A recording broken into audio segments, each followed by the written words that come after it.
if I give you 10 seconds, can you spot my next two moves, which increase white's advantage?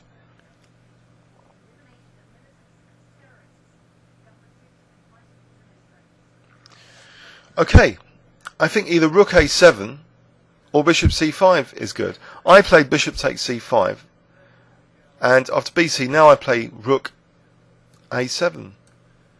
So this is really annoying, because his queen can't really retreat like this, because then queen b7, and look at this, look at all these weaknesses around the king. How does black defend that? Rook on the 7th is often decisive, and especially like this, with black playing drafts earlier, it comes back to haunt him. There's tons of weaknesses around his king. So he's forced basically to take my rook and lose now a pawn. So check, I take this pawn, I'm pawn up. And not only that, if given enough time, I'm just going to play queen f6 and e6 and maybe match my e pawn.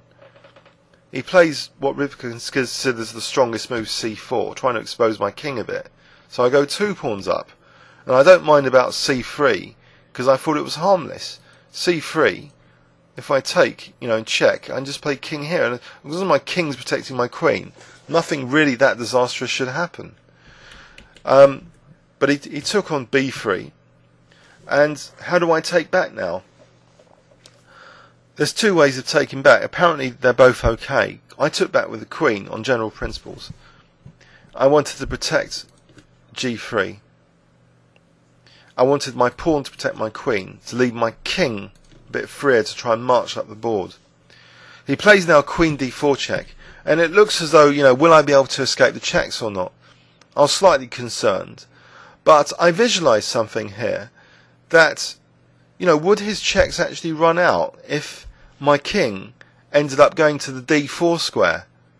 I actually visualised my king going to d4, so I played king a3.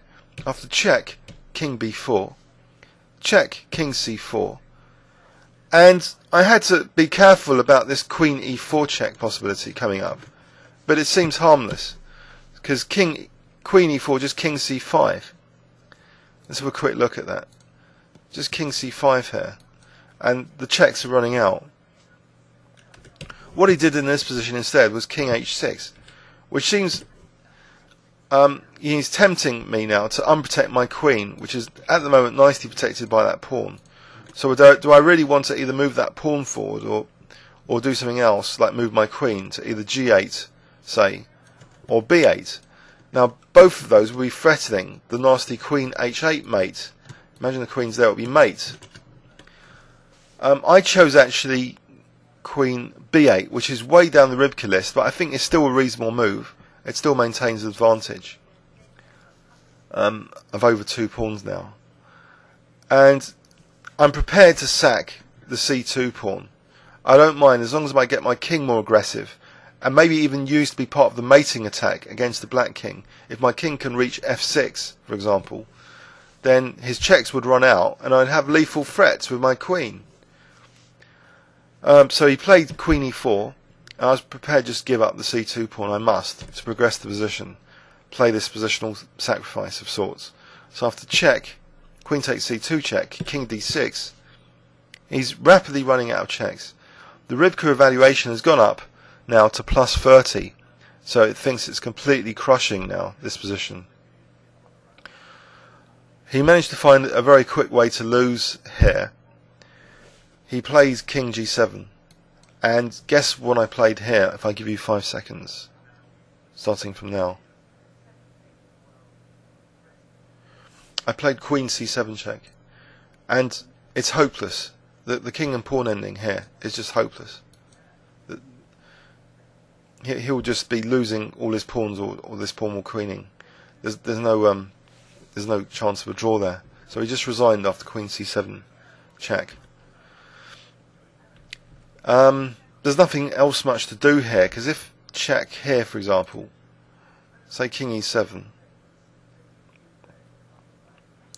say king h7.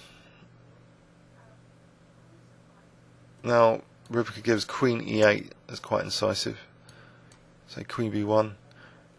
Now either king f8 or king f6, and the king is being used as an attacking piece now. So say check.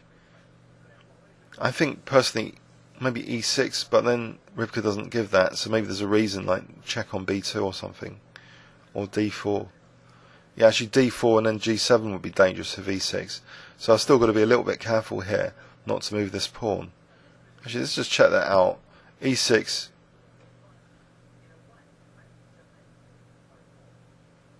No, it would still be winning apparently, I think. But it's better just play queen e6 here, guarding against that. And now check, just taking the queens off again. There's nothing else for black here. Because then black would be getting mated with check and queen g7 mate. So the king is being used as an attacking piece. So basically, yeah, I was really happy to win this game, and so I remained unbeaten in the league. And you know, he's higher rated than me. He's like 202 ECF and 2250 FIDE. Let's have a look in overview and summary. So this was the final position, queen c7.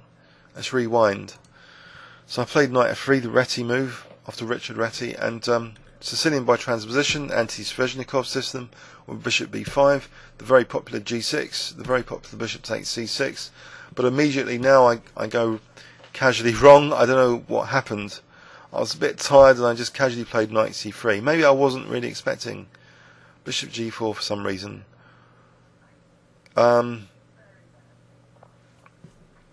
Sometimes if you're tired, it can affect opening choice and thinking about the openings and selection, which is very important, obviously. So he plays bishop g4, and we basically saw this sequence where black should have really exploited this d4 square. He didn't. The knight went on the rim, and he tried to later set up this fortress type position. There was a flaw with the fortress and the draw and everything, with the black pawns on like drafts. The flaw in all this just seems to be that white can prepare for d4 to open up the position a bit and create some winning opportunities. The price is to undouble black's pawns, but there's some pressure now, and immediately he slipped up. Just one move before time control.